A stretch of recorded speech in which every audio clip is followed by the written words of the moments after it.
Bonn, Germany, December 2017. At the Dr. Reinold-Hagen Foundation, ESA astronauts Samantha Cristoforetti and Matthias Maurer are taking part in a brand new astronaut training program. The objective? Teaching astronauts basic maintenance and repairs skills.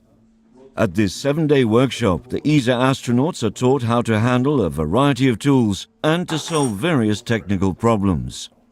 For each problem, they're given a chance to find different solutions, as well as the opportunity to fail and learn from their initial mistakes. This has not really been done in the past in that way, because they may have been exposed to the tools occasionally in some various training, but here's the first time that we attempt to, that we put everything together in a really structured training with a good progression of skills. The training has been commissioned by ESA and developed by 2 private companies, Space Application Services from Belgium and the Dr. Reinold-Hagen Foundation from Germany. It consists of 4 different modules. First, the astronauts are taught mechanical maintenance and repair skills. In the second module, the focus lies on electrical and electronic components. Then, the astronauts learn about pneumatics and hydraulics.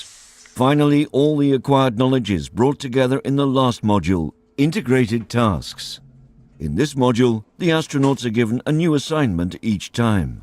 Every assignment offers a more complex problem to solve, using all of their newly acquired skills.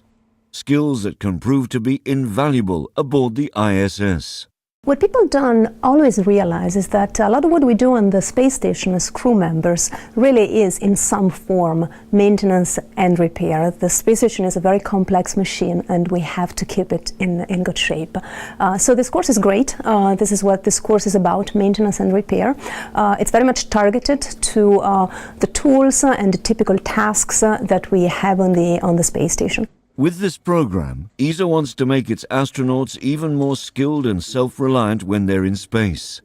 Today, when a problem occurs on the ISS or in flight, astronauts rely in no small part on their communication with ground control, which will help identify the problem and guide the astronauts through the repair or maintenance procedure. However, ESA wants to be prepared for the day when there is no procedure, or when communication might be delayed. Currently we fly to the ISS and we always have ground control supporting us, but in the future we will be flying to the Moon or to Mars, and we will switch and become more a kind of explorer which needs to work more independently. So we need to be able to also solve problems without having ground control telling us immediately the recipe or the procedure how to fix the problem. Thanks to this new training, ESA astronauts will be even better prepared for the challenges that await them. With such highly trained and skilled astronauts, the European Space Agency looks to the future with confidence and aims to boldly go where none have gone before.